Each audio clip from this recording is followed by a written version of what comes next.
Okay, so if you don't follow me on Twitter, you would not know that I recently switched to the iPhone SE. I've been using it for a while, and the one thing that I've been doing the most on it is play PUBG. I've basically become an addict as of now. But there are two kinds of PUBG players. The first kind being the ones who play professionally, compete in tournaments, and invest a lot of hours into it, just take it very seriously. And then there is the second kind who just play it for fun, the casual gamers. I am a casual gamer. I don't belong in the first kind. If you belong in the first kind, this is not the device for you. It's You probably already know it. It's very tiny. It's not the device for you. But the question is this even suitable for the casual gamer? Because even if someone plays PUBG casually for just for fun, the basic requirements remain same to a certain extent. Now, gaming on a phone or playing PUBG on a phone involves three things: the actual performance, the thermal performance, and the battery performance. The gaming performance of the iPhone SE is incredible because of the A13 Bionic chip and the really smooth display. I play on HDR Extreme and I don't even see one single frame drop. But the size of the phone is a drawback. Every time when I have to move around, my thumb ends up in the middle of the screen and it basically hides the player. Also, because the screen is too small and because there are too many controls during the gameplay, it becomes a very cluttered game screen. The controls are basically overlapping each other and sometimes I'm even unable to enter the settings, which is honestly surprising because I have pretty thin fingers. If you have thick fingers or even just a thicker palm, you will definitely face a lot of difficulty. The best thing you can do is try magnifying the buttons. Even though it does take up massive space, it is much easier to play, especially on such a tiny display.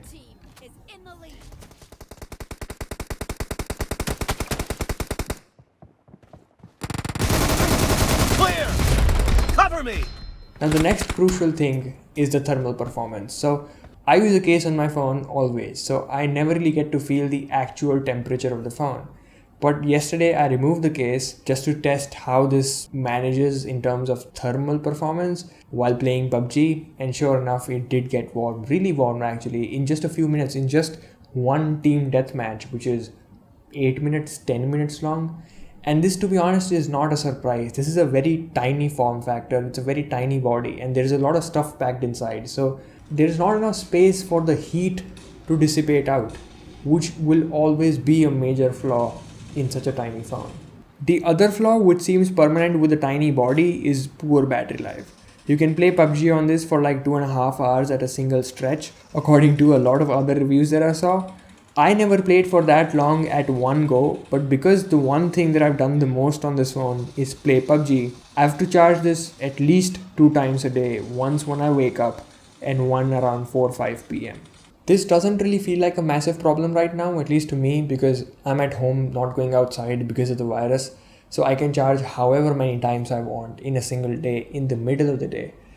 But if I were going outside, which I eventually will, and if I would play PUBG just during the metro ride or just while traveling, this will not last an entire day, especially when cellular network is on. So at the end of the day, this is a very polarizing phone. I mean, at one end you're getting a really tiny phone with a very poor battery life, and on the other hand you're getting arguably one of the smoothest PUBG gameplays of all time. And that is the only reason why I would recommend this to casual gamers for casual gaming.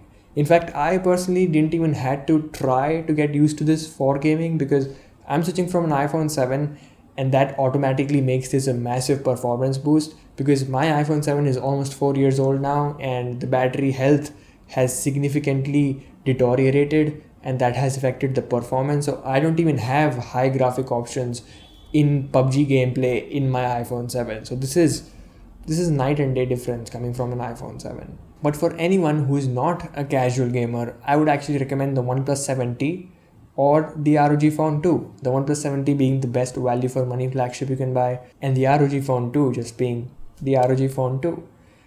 But if you just have to buy the iPhone, if you just want an iPhone, meaning if you're ready to spend way more money, then of course the iPhone XR has a much bigger screen, much better battery life, and a gameplay exactly as smooth as the iPhone SE. That's it. That's the first video in the iPhone SE playlist of videos. Many more coming. Very interesting phone this is. Very polarizing in almost every aspect. We'll be covering it in depth in multiple videos this time. And I would highly recommend if you turn on all the notifications after subscribing, obviously. That's it. Talk to you in the next one. Bye.